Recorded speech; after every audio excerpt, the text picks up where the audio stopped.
hunger, their focus shifts to greater things. That's exactly what happened here. With abundant food, they built cities, mastered new skills, and raised massive monuments. Welcome to the timeless forgotten mystery star. For 3,000 years, there was an empire so powerful that its kings declared themselves gods. A civilization whose mummies, pyramids, and mysterious tales still leave the world amazed. But how did such a mighty empire rise? And how did it eventually collapse? That's the story of ancient Egypt. Music.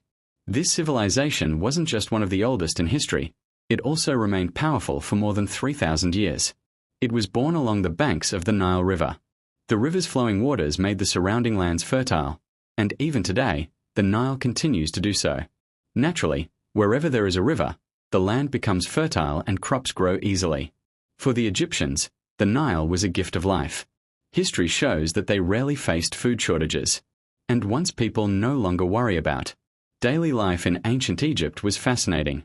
Their meals included bread and, most importantly, beer, which they drank like water, along with onions, fish, figs, and sometimes meat. Their clothes were simple, made from linen, perfect for the desert heat. But when it came to beauty, Egyptians were passionate. Men and women wore wigs, eyeliner, and jewelry.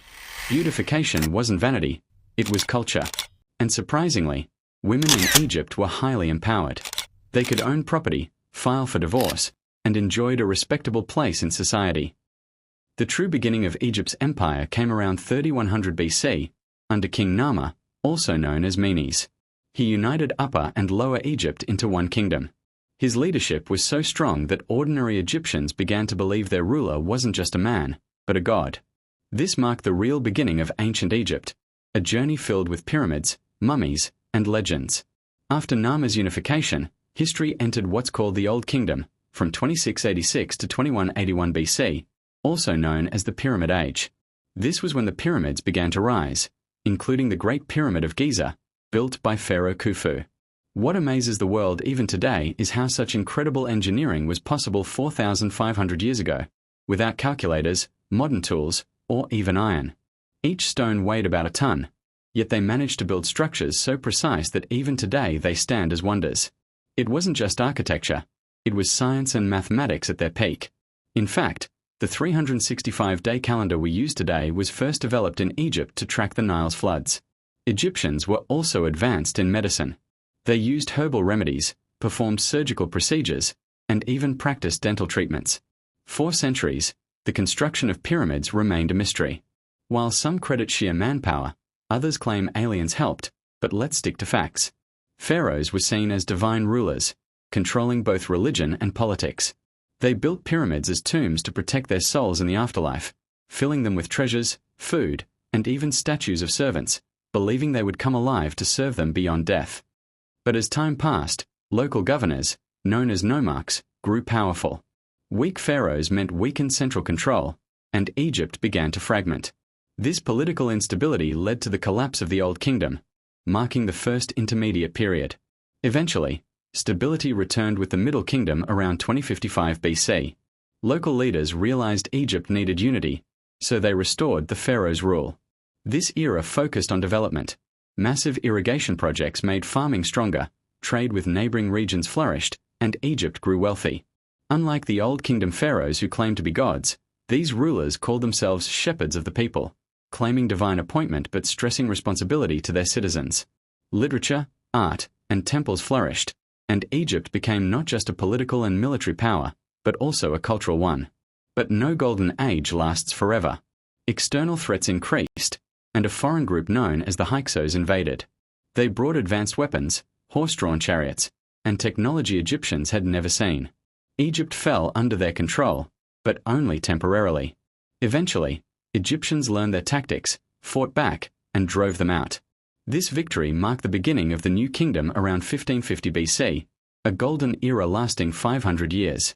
At its peak, Egypt became an empire, expanding beyond the Nile into Nubia, modern Sudan, the Levant, Syria and Palestine, and beyond. Powerful rulers like Hatshepsut expanded trade massively, boosting Egypt's economy. Thutmose III turned Egypt into a military superpower, earning the title Napoleon of Egypt. Then came Akhenaten, a controversial pharaoh who introduced monotheism, worshipping only Aten, the sun god. But after his death, his reforms were erased, his temples destroyed, and his memory nearly erased from history. The most famous pharaoh, Ramses II, built massive monuments, including Abu Simbel and the city of Pyramidus. Many historians believe he, or possibly his son Meneptah, was the pharaoh mentioned in the story of Moses and the Exodus. Ramses II ruled for 66 years, waging wars, expanding Egypt, and signing the world's first recorded peace treaty after the Battle of Kadesh with the Hittites. Religion and the afterlife were central to Egyptian culture. They believed in eternal life, where souls were judged by Osiris. The heart of the deceased was weighed against a feather. If lighter, they entered paradise.